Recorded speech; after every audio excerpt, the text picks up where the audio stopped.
Good morning बच्चों। BA second year के paper भारतीय आर्थिक चिंतन में हमने गत कक्षा में गोपाल कृष्ण गोखले के विभिन्न अवधारणाओं के विचार पढ़े। आज उन्हीं विचारों पर आगे बात करते हुए गोखले के विदेशी व्यापार नीति पर विचार को पढ़ेंगे। गोखले ने प्रतिष्ठित अर्थशास्त्रियों द्वारा प्रस्तुत मुक्त व्यापार नीति का प्रबल विरोध किया। प्रतिष्ठित अर्थशास्त्रियों ने स्वतंत्र व्यापार नीति का समर्थन किया था। इसके तहत व्यापार पर कोई भी प्रतिबंध नहीं लगाया जाता है। गोखले मुक्त व्यापार के लाभों से अनभिज्ञ नहीं थे, लेकिन भारत की विशेष परिस्थिति के संदर्भ में उन्होंने मुक्त व्यापार नीति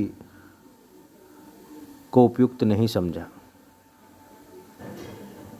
भारत एक उपनिवेश रहा है, अतः उस समय गोखले ने कहा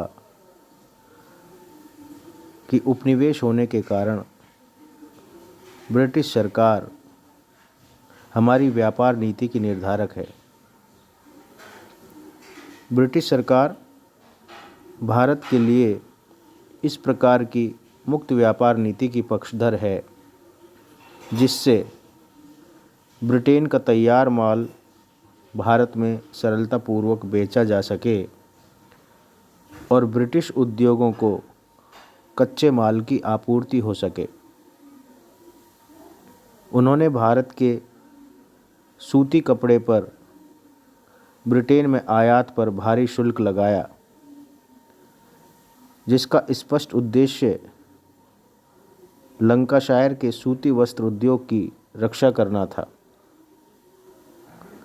इस प्रकार प्रतिष्ठित विचारधारा के अनुयायी व मुक्त व्यापार के समर्थक ब्रिटेन ने स्वयं के देश में तो संरक्षण की नीति अपनाई और भारत के लिए मुक्त व्यापार की नीति अपनाई।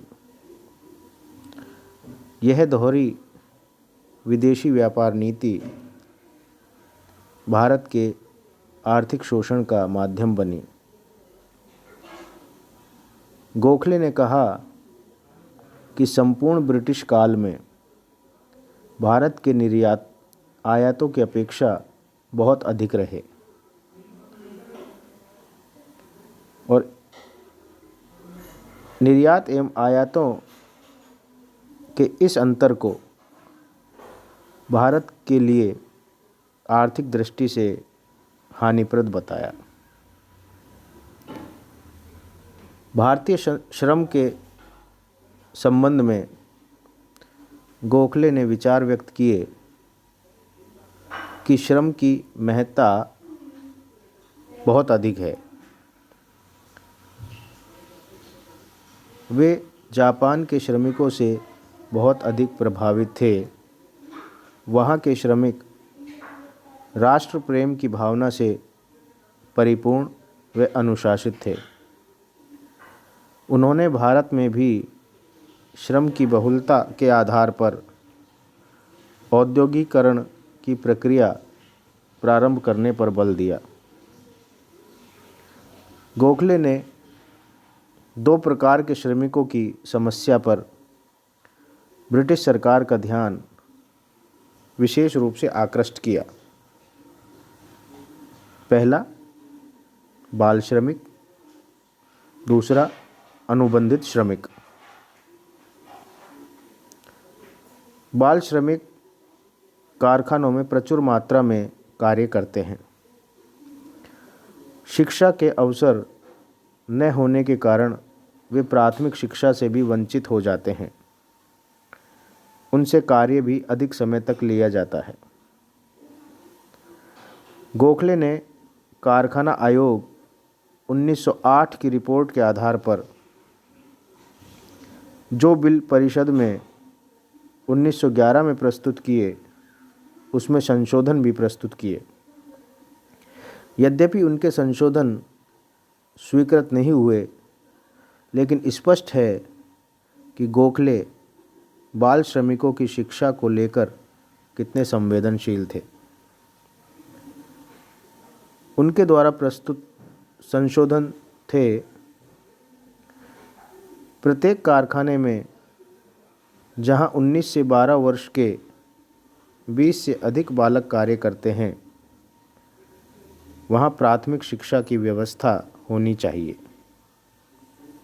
दूसरा, इस प्रकार की शिक्षा निःशुल्क होनी चाहिए। दूसरे श्रमिक की समस्या जो गोखले ने व्यक्त की, वो है अनुबंधित श्रम। गोखले ने उन श्रमिकों के प्रति गहरी सहानुभूति व्यक्त की जिनको भर्ती के समय न कार्य बताया जाता है और न ही कार्य क्षेत्र, बल्कि उन्हें भर्ती करके अफ्रीका के सुदूर क्षेत्र में काम पर भेजा जाता है। इस अज्ञात दूरस्थ क्षेत्र में जाकर उनसे इच्छा अनुसार काम लिया जाता है, जिससे उनकी स्थिति दासों से भी बदतर हो गई। गोखले ने इस प्रणाली को तुरंत समाप्त करने पर बल दिया। आर्थिक सुधारों के संबंध में गोखले ने विचार व्यक्त किए। आर्थिक सुधार के लिए कल्याणकारी योजनाएं बताई। गोखले ने आर्थिक विकास को व्यापक रूप से सोचा एवं समझा।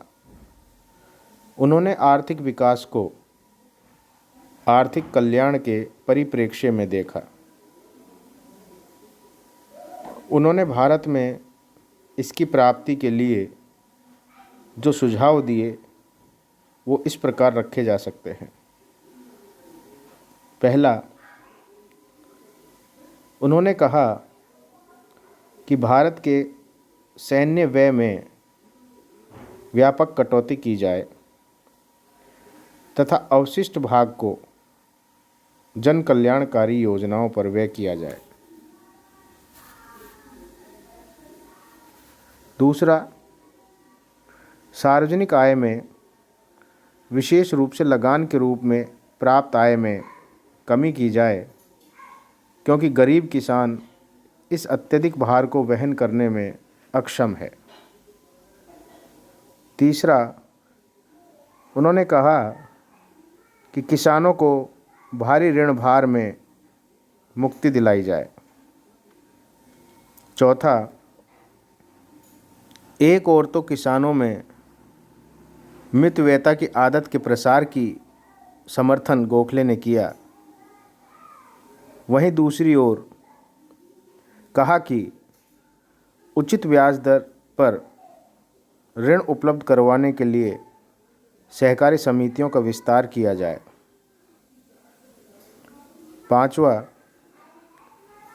गोखले के अनुसार सिंचाई की सुविधाओं का व्यापक स्तर पर विस्तार किया जाए तथा वैज्ञानिक खेती पर बल दिया जाए। छठा, तकनीकी व औद्योगिक शिक्षा की व्यवस्था की जाए। इसके लिए कुछ भारतीयों का चयन कर उन्हें विदेश भेजा जा सकता है।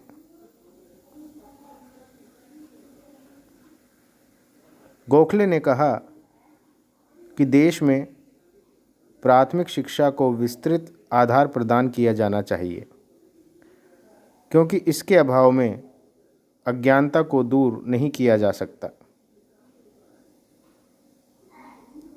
एक अन्य योजना के तहत गोखले ने कहा कि स्वास्थ्य संबंधी दशाओं का भी विस्तार किया जाना चाहिए। इसके लिए जहाँ एक ओर स्वच्छ जल पीने के लिए आवश्यक है, तो दूसरी ओर पानी का उचित निकास व सफाई भी जरूरी है। संघीय प्रणाली के अंतर्गत गोखले ने कहा कि आर्थिक विकेंद्रीकरण होना चाहिए। स्थानीय निकायों को और अधिक वित्तीय स्रोत हों ताकि उचित भागीदारी के रूप में वे जन कल्याण कार्यक्रम लागू कर सकें। गोखले ने कहा कि अनुबंधित श्रम प्रणाली समाप्त कर दी जानी चाहिए, जहां भारतीय श्रमिकों की स्थिति दासों से भी बदतर है। गोखले ने इन सुझावों के क्रियान्वित होने के पश्चात भारत के सुखद भविष्य की कल्पना की। गोखले एक उदारवादी विचारक थे। प्रारंभ में वे ब्रिटिश शासन की न्यायप्रियता, प्रशासनिक व्यवस्था के पक्षधर थे। उनका प्रारंभिक मत था कि ब्रिटिश पद्धति के अंतर्गत देश के आर्थिक विकास को एक नई दिशा प्रदान की जा सकती है, लेकिन शीघ्र ही वे वस्तु स्थिति को समझ गए। गोखले ने भारत की तात्कालिक सामाजिक आर्थिक स्थिति को तर्कपूर्ण विचारों के माध्यम से सरकार के समक्ष रखने का प्रयास किया। गोखले ने ब्रिटिश सरकार की शोषणकारी आर्थिक नीतियां भारतीय जनता के समक्ष प्रभावी तरीके से प्रस्तुत की। यह गोपाल कृष्ण गोखले का ही व्यक्तित्व था जिसने राष्ट्रपिता महात्मा गांधी का मार्ग प्रशस्त किया।